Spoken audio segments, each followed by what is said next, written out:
ప్రతిపక్షాలు 4 రోజులుగా మూసీ ఆక్రమణల తొలగింపుపై రాద్ధాంతం చేస్తున్నారని టీపీసీసీ చీఫ్ మహేష్ కుమార్ గౌడ్ మండిపడ్డారు. అత్యంత కలుషిత నదిగా మూసీ ఉందని నేషనల్ గ్రీన్ ట్రిబ్యునల్ నివేదిక ఇచ్చిందన్నారు. బీఆర్ఎస్ నాయకులు రాష్ట్రానికి పెట్టుబడులు రావని గోబల్ ప్రచారం చేస్తున్నారన్నారు. కానీ పెట్టుబడిదారులు హైదరాబాద్ వాతావరణ పరిస్థితి గురించి అడుగుతున్నారని అన్నారు.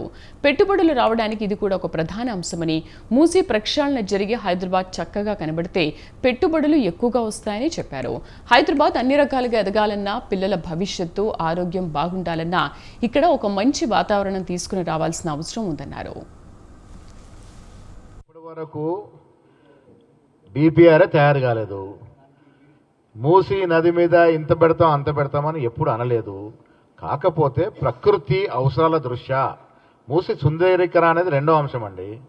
ఇవాళ మూసీ ప్రక్షాళన కావాలన్నా వద్దా బీఆర్ఎస్ నాయకులు సూటిగా జవాబు చెప్పాలి. మూసీ ప్రక్షాళన చేసుకొని మన ఆరోగ్యాలు, మన పిల్లల ఆరోగ్యాలు కాపాడుకుందామా లేదా? మూసీ ప్రక్షాళన చేసుకొని హైదరాబాద్ ఒక మంచి ఎన్విరాన్మెంటల్ సిటీగా తీర్చిదిద్దుకొని పెట్టుబడులు ఆకట్టుకుందామా లేదా? ఈలో రెండింటికి సూటిగా బీఆర్ఎస్ నాయకులు సమాధానం చెప్పాల్సిన అవసరం ఉన్నది. మూసీ ప్రక్షాళన ద్వారా ఇది ఒక గ్రీన్ సిటీగా అవతారం చెందిన అవకాశం ఉన్నది. చెరువులు యథాస్థితికి చెరువులు మళ్ళీ వస్తే హైదరాబాద్కి పెట్టుబడుల వర్షం వస్తుంది. ఇది నమ్మండి. ఎన్విరాన్మెంటల్ పరంగానే కొన్ని అడ్డంకుల వల్లనే పెట్టుబడులు వస్తలేవు. మనకి ప్రకృతితో ఎవరూ పెట్టుకోలేరు.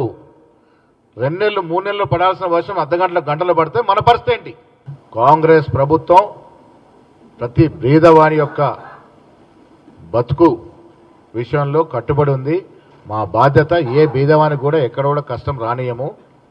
ఇది మా బాధ్యత, కాంగ్రెస్ ప్రభుత్వం యొక్క బాధ్యత అనే మాట కూడా ఈ సందర్భంగా మనవి చేస్తూ, హైదరాబాద్ మూసీ విషయంలో కానీ హైదరాబాద్ విషయంలో కానీ ప్రభుత్వం తీసుకున్న చర్యలన్నీ కూడా ప్రజలకి లాభమయ్యే విధంగానే ఉంటాయి. ఎక్కడ కూడా ఎవరిని ఇబ్బంది పెట్టే పరిస్థితి ఉండదు.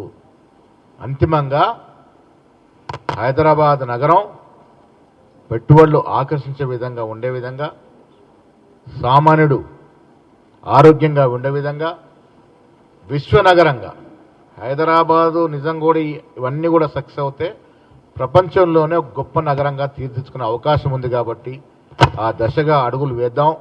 మీరందరూ కూడా మాతో బాసటగా ఉండాలని కోరుకుంటాం. అసలు ఇప్పటి వరకు